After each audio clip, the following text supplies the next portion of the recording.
Assalamualaikum warahmatullahi wabarakatuh.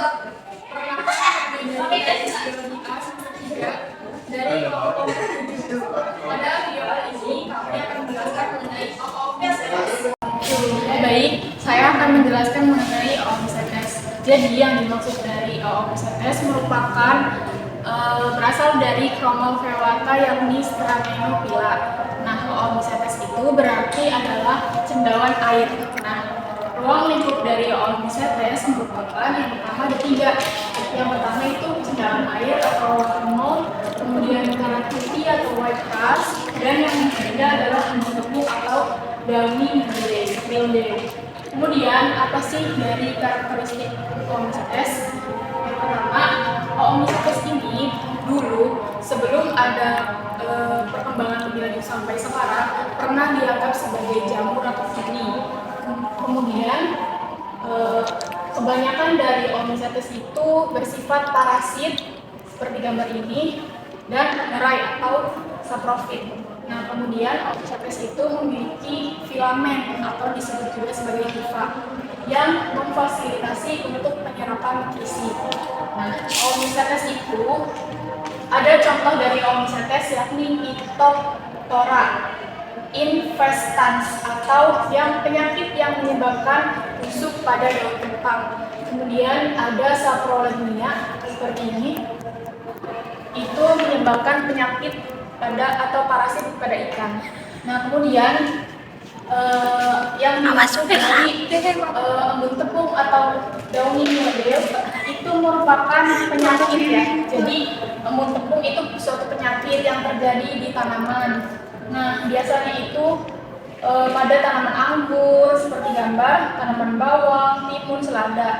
Nah, downy mildew ini atau embun tepung berasal dari famili Peronosphoraceae. Nah, ini dia, bisa di zoom. Nah, ini yang warna kuning itu namanya embun tepung. Nah, salah satu contoh spesies dari embun tepung itu namanya Plasmopara viticola. Baik, saya akan melanjutkan penjelasan dari Wafik Aziza.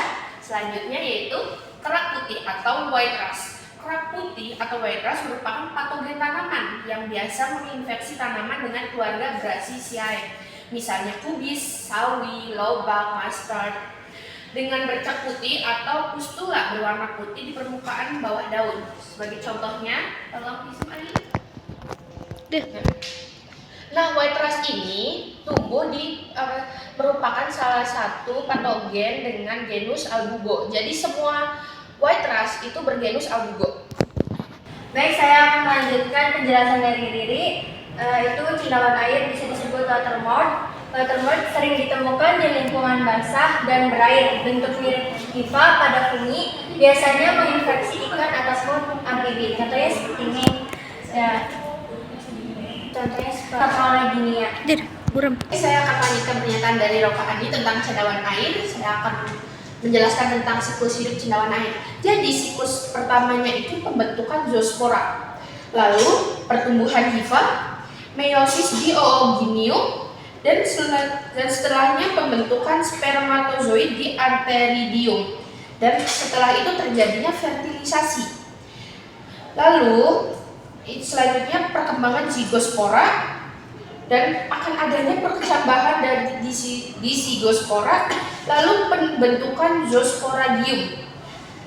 Adapun juga yang terakhir yaitu produksi zoospora aseksual. Di dalam zoosporadium sekitar 30 zoospora bifagel dihasilkan melalui reproduksi aseksual. Zoospora ini kemudian dilepaskan dan siklus pun kembali semula. Sekian presentasi dari kami, kurang-kurangnya mohon maaf.